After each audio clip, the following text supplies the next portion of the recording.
tanya kepada siswa, lebih banyak mana mendapatkan pengetahuan dari guru atau dari TikTok atau dari YouTube?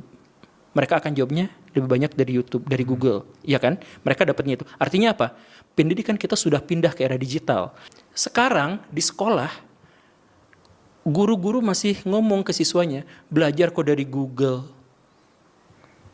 Ya kan? Jadi di satu sisi dalam 5 tahun ke depan kita 90% digitalisasi, tapi jangankan beradaptasi, kita resisten. Di sekolah itu banyak yang resisten terhadap digitalisasi. Mundur kita tuh dalam hal ini tuh.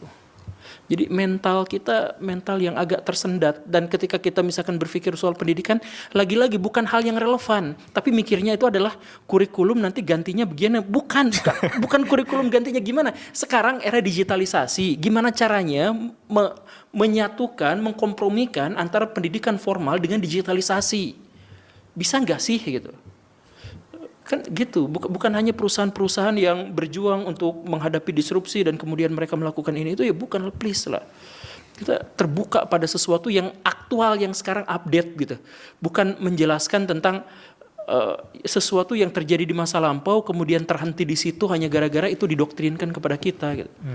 SD kita belajar Pangeran Diponegoro, SMP kita belajar Pangeran Diponegoro, SMA kita belajar Pangeran Diponegoro. Kenapa begitu? Karena pelajaran itu doktrin. Itu tidak akan memberikan kontribusi yang besar terhadap sistem pendidikan kita, terhadap nasib pendidikan kita di masa depan. Kan kalau misalkan kita ngelamar ke BUMN atau ngelamar ke Indomaret, kan nggak pernah ditanya sama HRD, Pangeran Diponegoro meninggal tahun berapa? Nggak ditanya itu. Ketika kita menikah sama penghulu nggak ditanya, ayo Pangeran Diponegoro, kan nggak juga. Jadi relevansinya terletak di mana? Relevansinya terletak pada bahwa Pangeran Diponegoro melakukan perlawanan pada Belanda adalah betapapun dia tahu bahwa kekuatannya lebih lemah daripada musuh, tetapi beliau berani melawan dan tahu nasibnya, tetapi berani melawan. Karena apa?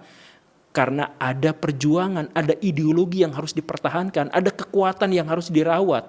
Betapapun dia tahu pesimis, dia akan kalah misalkan, tapi dia tetap lanjutkan perjalanan, lanjutkan perjuangan. Bisakah kita mengambil pemaknaan itu dalam kehidupan sehari-hari? Bisakah siswa-siswa kita itu didoktrin bukan untuk mengetahui Pangeran Diponegoro meninggal tahun berapa, tapi untuk didoktrin bahwa kalian itu hidup berdiri melangkah di atas genangan darah para pahlawan yang telah mengorbankan dirinya